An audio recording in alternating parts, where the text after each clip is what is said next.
नमस्कार दोस्तों, मालवा का किसान चैनल में आपका हार्दिक स्वागत है।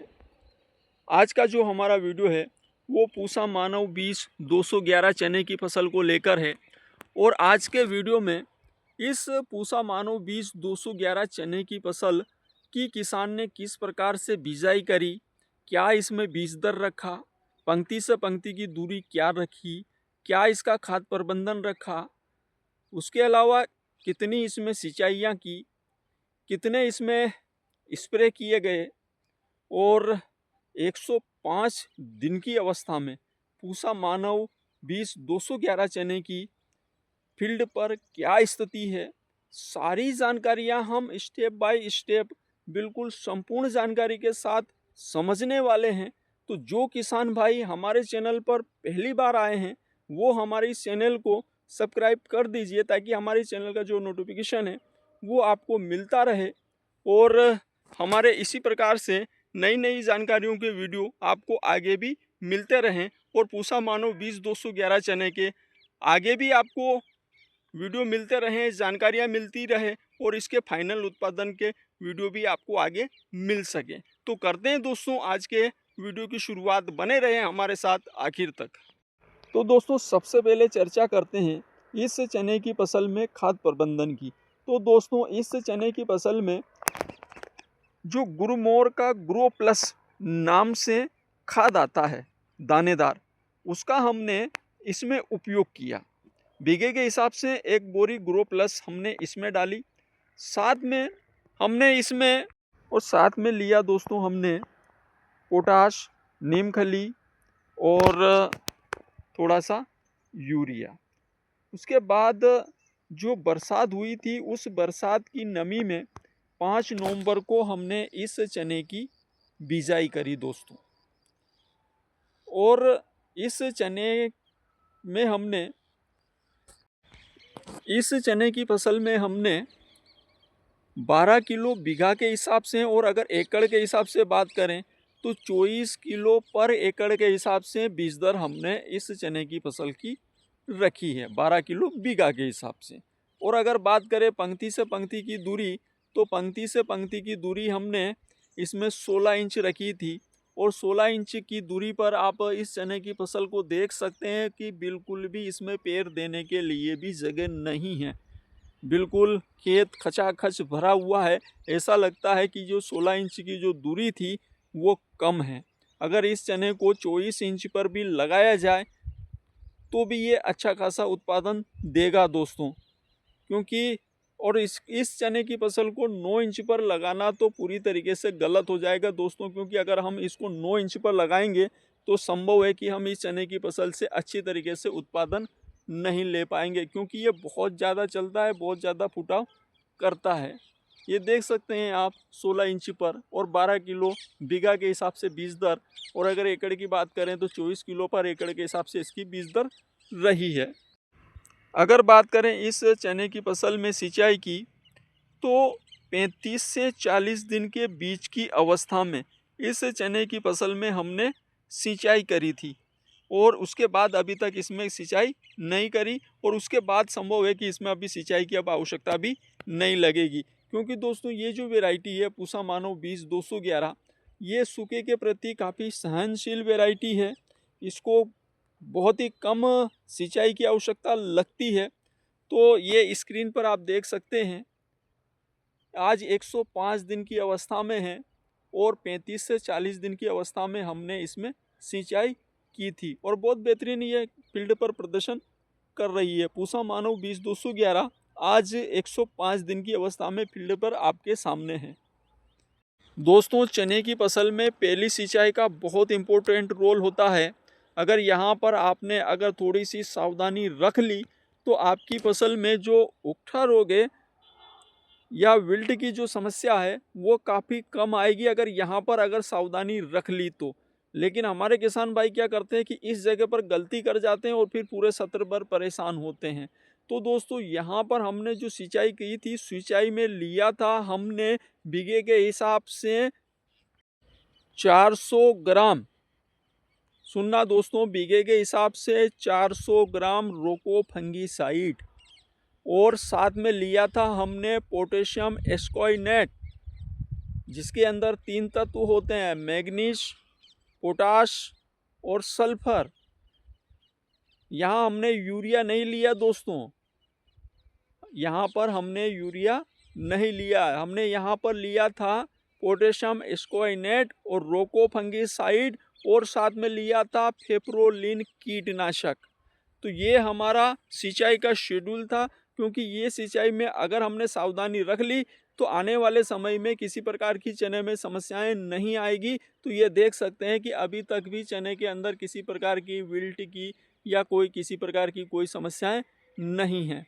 बीच में कोई कोई का इक्का दुक्का जो पौधा है उसमें थोड़ी सी समस्याएं आई थी, और वो समस्या आई थी कि जो बीच में अभी मौसम ख़राब हुआ था, उस ख़राब मौसम में जो हवा चली थी, उस हवा में जो पौधे इधर के उधर आड़े पड़े और कहीं थोड़ी बहुत फंगस आई, उसकी वजह से ये समस्या इक्के दुक्के कोई कोई पौधे में है। मुश्किल से अगर पूरे खेत में ढूंढेंगे तो 100 या 150 पौधे, उसमें भी पूरा पौधा नहीं है, कोई कोई की डालियाँ हैं जो या तो कोई डालियाँ टूटी है या जिनमें तना गलन की समस्या आई है। तो ये इस प्रकार से। अब बात करें दोस्तों इस चने की फसल में पहले स्प्रे की, तो इस चने की फसल में हमने पहला स्प्रे 45 दिन की अवस्था में किया था, और पहले स्प्रे में लिया था हमने अली का कीटनाशक, और उसके साथ में लिया था हमने प्रोफेनाफॉस 44 cc, और उसके साथ में लिया था हमने NPK 5234। फंगिसाइड हमने पहले स्प्रे में नहीं लिया दोस्तों, क्योंकि फंगिसाइड हम ज़मीन से रोको फंगिसाइड दे चुके थे, ऊपर से किसी प्रकार की कोई समस्या नहीं थी तो हमने रोको फंगिसाइड दे दिया था। तो साथ में स्प्रे में हमने फंगिसाइड नहीं लिया। तो ये कुल मिला के 3 चीज़ें हमने ली थी। अली का NPK 5234, NPK 5234 इसलिए लिया था क्योंकि उधर से सिंचाई की थी, और सिंचाई के बाद चने के अंदर जो छोटे छोटे फुटाव होते हैं वो फुटाव अच्छे बड़े हों और उनका विकास हो, इसलिए हमने यहाँ पर NPK 5234 लिया था दोस्तों। उधर सिंचाई और स्प्रे, उसके बाद ये चना इतना चला, इतना भयंकर गति से चला कि 60 दिन की अवस्था में हमको दूसरा स्प्रे लेना पड़ा, और दूसरा स्प्रे लिया था दोस्तों हमने इसमें फूलों के लिए, क्योंकि 60 दिन की अवस्था तक इसमें एक भी फूल नहीं था, ये सिर्फ ग्रोथ पर चल रहा था। तो वहाँ पर हमने सिर्फ फूलों की बढ़वार ली बिल्कुल थी नहीं, क्योंकि वहाँ पर हमने प्रोफेनोफॉस और अली का ये दोनों हमने पहले स्प्रे में ले लिया था। तो दूसरे स्प्रे में हमने सिर्फ फूलों के ऊपर फोकस किया, फूलों की बढ़वार के ऊपर फोकस किया, और वहाँ पर लिया हमने दोस्तों, और हमने इसमें लिया NPK 5234, बोरान और प्लेनोफिक्स। ये हमारा जो स्प्रे था मुख्य रूप से फूलों के लिए था। 60 दिन की अवस्था में हमने ये स्प्रे किया, और उस जिस समय हमने इसमें स्प्रे किया था दोस्तों, उस समय इसमें बिल्कुल भी फूल नहीं आ रहे थे। लेकिन जैसे ही स्प्रे किया उसके बाद 65 दिन की अवस्था में इसमें अच्छे खासे फूल हो गए थे दोस्तों, और 65 दिन से लगाकर अभी की स्थिति तक इसमें लगातार फूल चलते रहे हैं। अब जाके अभी भी इक्का दुक्का फूल है, ये देख सकते हैं आप। 65 दिन से फूल चालू हुए थे और अभी की स्थिति 105 दिन की स्थिति तक इसमें फूल चलते रहे। तो हमारा जो दूसरा स्प्रे था, दूसरे स्प्रे में NPK 5234, बोरान और प्लेनोफिक्स ये रहा हमारा। जैसे ही हमारा स्प्रे हुआ दोस्तों, उसके कुछ ही दिनों बाद मौसम ख़राब होने लगा। मौसम में काफ़ी धुंध थी, ओस थी, जिसकी वजह से जो चना था, चने ने फूल काफ़ी कम आना स्टार्ट हुए, काफ़ी कम हो गए। और उसके अलावा आशंका ये थी कि कहीं फूल ड्रॉप ना हो जाए। हालांकि हमने फूल ड्रॉप ना हो इसके लिए हमने प्लेनोफिक्स का उपयोग पहले ही कर लिया था दोस्तों। जैसे ही मौसम ख़राब होने लगा था और चने में फूल नहीं आ रहे थे, तो हमने प्लेनोफिक्स का इस्तेमाल पहले स्प्रे में कर लिया था, दूसरे स्प्रे में।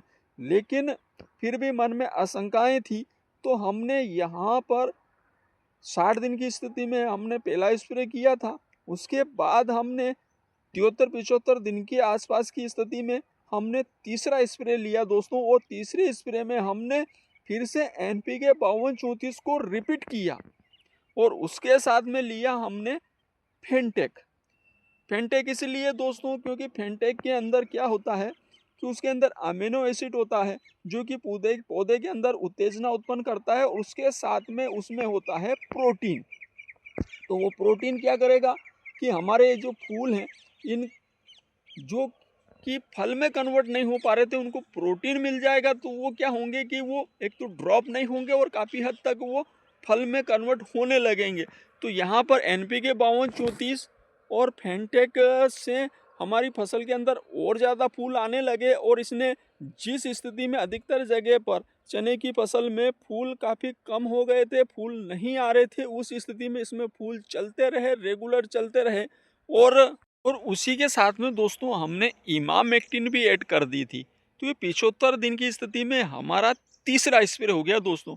पहला स्प्रे 45, दूसरा 60 और तीसरा 75, ये 3 स्प्रे हमारे हुए हैं। और अभी तक हमने उसके बाद 75 दिन के बाद अभी तक हमने इसमें स्प्रे नहीं किया है दोस्तों, और अभी तक इल्ली आई नहीं है। आप देख सकते हैं कि एक भी गेंटी के अंदर छेद नहीं है और इल्ली हम ढूंढ रहे हैं।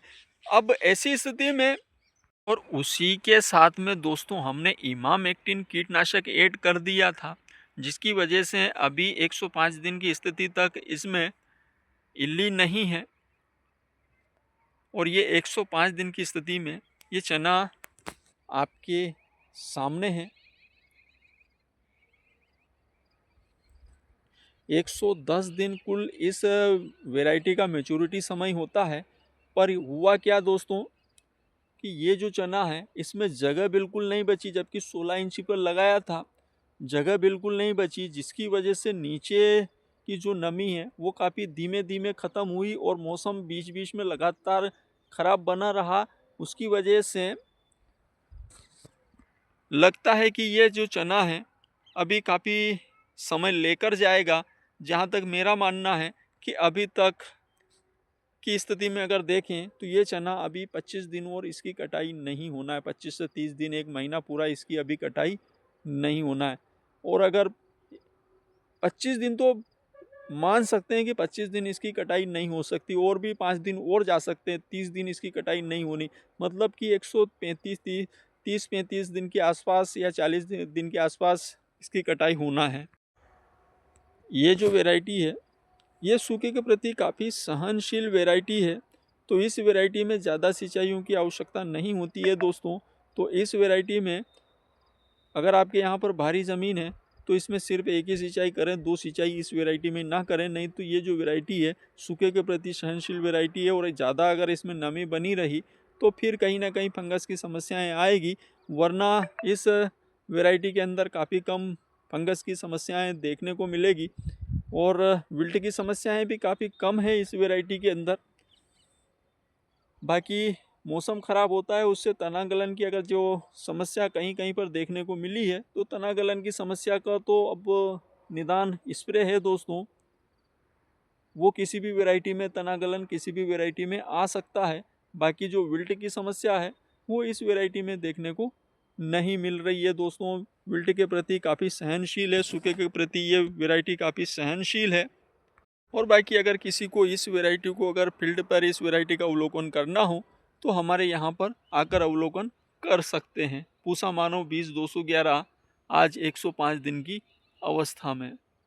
तो दोस्तों वीडियो अच्छा लगा हो, जानकारी अच्छी लगी हो तो वीडियो को लाइक करें, कमेंट करें और वीडियो को दोस्तों ज़्यादा से ज़्यादा शेयर करें, ताकि जो हमारे किसान भाई हैं वो सच्चाई से रूबरू हो सके कि फील्ड के ऊपर इस वैरायटी की क्या स्थिति है, किस प्रकार से ये वैरायटी परफॉर्मेंस कर रही है, वो जान सके।